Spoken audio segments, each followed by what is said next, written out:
Son yıllarda birçok etkenden kaynaklı aile bağları zayıflamış durumda. Toplumları oluşturan en önemli birim ailedir. Ve maalesef bu birim ağır yaralar almış durumda ve birçoğu dağılmakla karşı karşıyadır. Maddi sahipler üzerine bina edilen, temeli sağlam olmadığı için ufak sıkıntılarda yıkılıp yok olabilmektedir. Kur'ani tabir ile örümceğin evi gibi evler inşa edilmiş ki örümceğin evi en dayanıksız evlerdendir. Sebebi ise örümceğin evini yaparken gayesinin onu korumak değil, avlanmak olduğunu Allahu Teala Ankebut suresi 41. ayette bize bildirmektedir.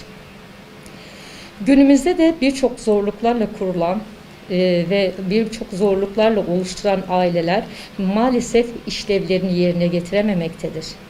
Evliliğe bir ibadet nazarıyla bakmak gerekir. Aile bağlarının güçlü olabilmesi için belli başlı kaidelere uymak gerekmektedir. Dikkat edilecek ilk unsur eşlerin birbirleriyle olan ilişkilerinin karşılıklı saygı ve sevgi çerçevesinde olmasıdır. Peygamber sallallahu aleyhi ve sellem Hazreti Hatice ile evliliği bize en güzel örnektir. Hazreti Hatice Resulullah sallallahu aleyhi ve selleme karşı saygısı Resulullah sallallahu aleyhi ve sellemin sevgisini kazanmaya sebep olmuştur.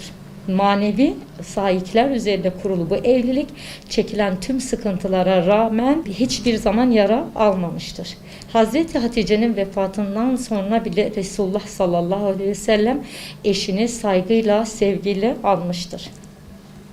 Eşlerin birbirlerinin zaaflarını iyi bilip ona göre birbirlerine muamele etmeleri gerekmektedir. Herkesin etrafında ördüğü bir takım çizgileri ve hassasiyetleri vardır ki erkeklerin fıtratı ayrı, kadınların fıtratı ayrıdır. Eşlerin fıtratlarına uygun hareket etmeleri yine sorunları azaltacaktır. Hoşgörüyle çizilen bu duvarlar Allah'ın izniyle aşılmadığı takdirde eşler arasında sıkıntılara mal vermeyecektir, kapı aralamayacaktır. Eşlerin birbirlerine ayırdıkları özel vakitlerin olması lazımdır ki bu vakitler eşler arasında muhabbetin oluşmasına sebeptir. Beraber içilen kahveler, çay saatlerinin olması, muhabbet saatlerinin olması, vakit yoksa beraber yenilen yemekler bile muhabbet sofralarına dönüştürülebilir. Ki Resulullah sallallahu aleyhi ve sellem o yükün altında bile eşlerine vakit ayırmış ve onlarla özel vakitlerinin olduğu siyer kaynaklarında da yine geçmektedir. Resulullah sallallahu aleyhi ve sellem vaktini olmamasını hiçbir zaman bahane etmemiş ve günün belirli saatlerinde eşlerini ziyaret ederek onlarla muhabbet etmiştir.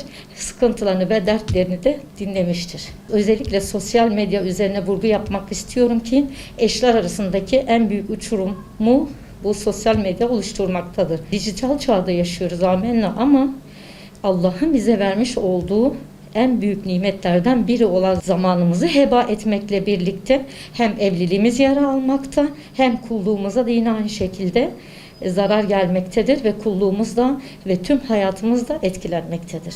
Eşler ilişkilerini sürekli gözden geçirmeli, münasebetlerin muhasebesini yapmalı, değişen zaman ve mekanlara göre bağları güçlü tutmak veya zayıflayan bağları güçlendirmek için yeni adımlar atmalıdırlar.